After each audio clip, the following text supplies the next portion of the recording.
Arnaud Guervarche, bonjour. Bonjour. Vous êtes associé chez EY Advisory, spécialisé dans les technologies, les services de l'information. Alors, vous êtes en contact tous les jours avec des DSI. Est-ce que vous pouvez nous dire en quoi le rôle du DSI change avec l'essor du digital dans l'économie et la société plus généralement? Je dirais que tout change dans le rôle du DSI et probablement tout change trop vite.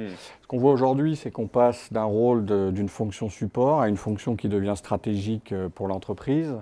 On passe d'un monde qui était auparavant très fermé, très intégré, très prédictif et aussi très sécurisé, à un monde hyper ouvert. On doit s'intégrer avec de plus en plus de partenaires. On a du SaaS, du cloud. On a un monde très fragmenté et bien sûr aussi qui est devenu très insécurisé. Est-ce que vous auriez un exemple pour que l'on comprenne bien la portée de ce changement? On voit aujourd'hui, oui, des entreprises qui revoient l'organisation. C'est le cas, par exemple, du groupe Accor, qui a récemment nommé un directeur général adjoint qui a la charge à la fois du marketing, du digital, de la distribution et des systèmes d'information. Donc on voit bien sur cet exemple que l'IT, les systèmes d'information, remontent sur les fonctions génératrices de valeur de l'entreprise. Alors, on voit bien que le DSI est appelé à jouer un rôle véritablement stratégique.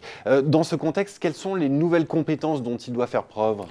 J'en verrai 4. Donc, je dirais le premier, le DSI ne doit plus parler de technologie, mais il doit être capable de parler d'expérience client, d'innovation, de nouveaux services, de digitalisation de l'entreprise.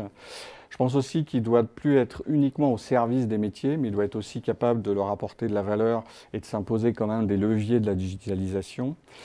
Il doit aussi être capable de se remettre en question en permanence. Ce qui était vrai hier n'est peut-être plus aujourd'hui et ne le sera certainement plus demain. Et puis enfin, c'est d'être capable de se transformer et de transformer son organisation. Et est-ce que vous avez le sentiment que dans le top management des entreprises, on a bien pris la mesure de ce changement? Est-ce qu'on a bien pris conscience que finalement l'IT était amené à jouer un rôle stratégique? Mais malheureusement, je dirais certainement pas dans toutes les entreprises aujourd'hui où l'IT est encore vu comme un fournisseur de PC et d'imprimantes et puis un centre de coût, pas encore un centre de valeur. Alors, c'est clair pour moi qu'aujourd'hui, ces entreprises ont du souci à se faire parce que la révolution digitale, c'est une nouvelle révolution industrielle comme l'a été l'Internet ou le PC il y a maintenant 15 ans. Alors pourquoi? Certainement une dimension culturelle au problème, peut-être un âge du capitaine de nos grandes entreprises un peu élevé et puis aussi une mentalité où je pense qu'aujourd'hui, on a du mal à innover et entreprendre alors que le digital, c'est essayer, parfois se tromper, mais être capable d'apprendre de ses erreurs et de recommencer. Mais alors, comment est-ce qu'on inverse la tendance? Comment est-ce qu'on fait du DSI un acteur incontournable de la stratégie? Voilà, je pense qu'aujourd'hui, il faut qu'on arrive à revaloriser les acteurs et l'IT. On n'a pas aujourd'hui en France de rockstars comme peuvent l'être aujourd'hui un Mark Zuckerberg de Facebook. Et puis je pense qu'il y a aussi un effort à faire sur la formation.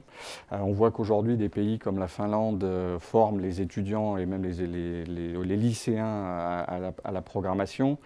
Et nous, on continue encore à former des commerciaux dans des écoles de commerce et des ingénieurs dans des écoles d'ingénieurs.